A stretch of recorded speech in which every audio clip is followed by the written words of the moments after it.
1996 সালে যখন আমার বড় ভাই ইসহাক সরকার কোতোয়ালি থানা ছাত্রদলের সভাপতি ছিল, তখন আমার বড় ভাই ইসহাক সরকার গ্রেপ্তার হয়। তাকে কোতোয়ালি থানা পুলিশ নিয়ে যায়। আমি তখন 16 বছর কি 17 বছর বয়স হবে আমার।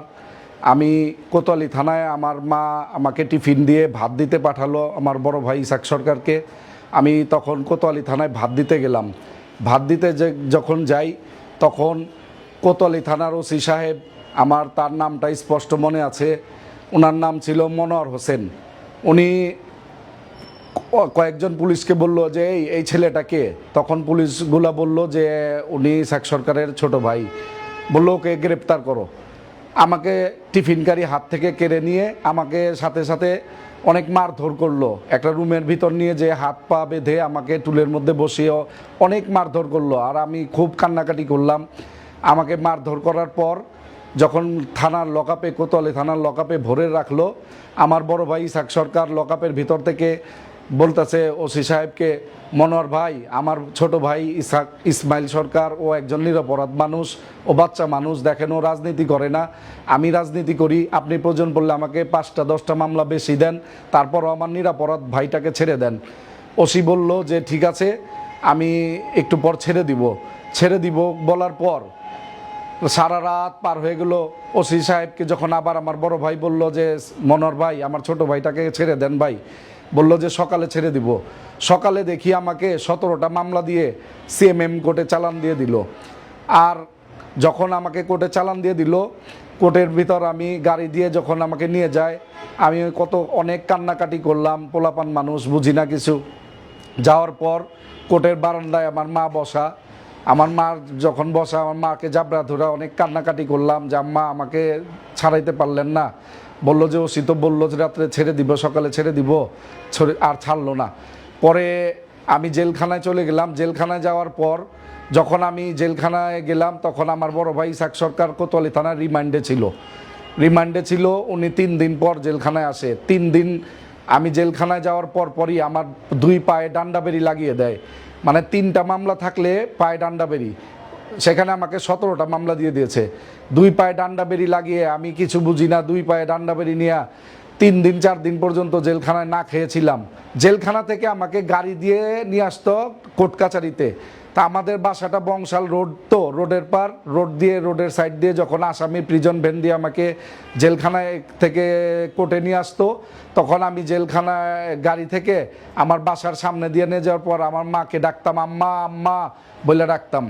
আম্মা আবার বাড়ির গেটের সামনে আইসা দাঁড়ায়া আমাকে বলতো, বাবা তুমি যাও, আমি আসতেছি। আমি যখন কোর্টে যাইতাম, কোর্টে যাওয়ার পর দেখতাম কোর্টের বারান্দায় আমার আম্মা বইসা রয়েছে, জজ কোর্টের বারান্দায়। তখন আম্মাকে জাবরা ধরে বলতাম, আম্মা আমার জামিনটা হইল না, আম্মা আমার জামিনটা আম্মা করাইতে পারলেন না আম্মা। আমার উকিল ছিল তখন কোর্টে, মারা গেছে হাবিবুর রহমান মণ্ডল ভাইকে, আম্মা আপনি বলেন আম্মা যেভাবে হোক আমার জামিনটা করাইতে। আম্মাও আমাকে জাবরা ধইরা কান্না করতো, আমিও মাকে জাবরা ধইরা কান্না করতাম, আম্মা আমাকে বাইর করতে পারলেন না। কিছুদিন পর দেখি যে আমার এক এক করে মামলা জামিন হয় ঠিকই, আমি আর বের হতে পারি না। পরে খবর পেলাম যে আমাকে শীর্ষ সন্ত্রাসীর তালিকায় দিয়ে দিয়েছে সুইডেন, আসলাম, বিকাশ, জোসেফ, ওরা 23 শীর্ষ সন্ত্রাসী, ওদের তালিকায় আমার নামও দিয়ে দিয়েছে। পরে আমি আর জেলখানা থেকে বের হতে পারতেছি না।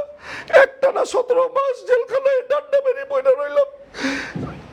যখনই কোর্টে আসি মাকে জাবরা ধরে কান্না করি, আম্মা আমাকে আপনি জামিন করতে পারলেন না, আম্মা আমাকে বের করতে পারলেন না। আমার মাও আমাকে জাবরা ধরে কান্না করে।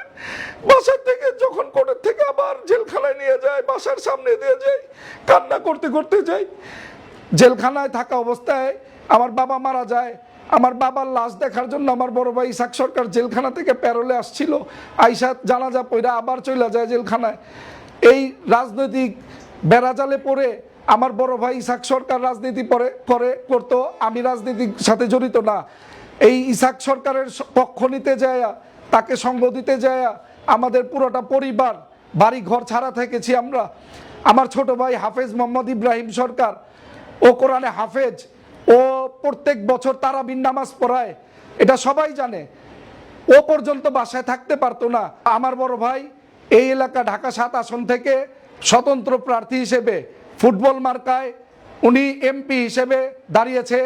আমরা ঢাকা 7 আসনের সর্বস্তরের মানুষের কাছে আমার একটাই দাবি, আপনারা আমার বড় ভাই ইসহাক সরকারকে ফেব্রুয়ারি 12 তারিখ ফুটবল মার্কায় ভোট দিয়ে তাকে যদি নির্বাচিত করেন, ইনশাল্লাহ আমার বড় ভাই ইসহাক সরকার আপনাদের সাথে সব সময় ছিল, আছে, ভবিষ্যতেও থাকবে।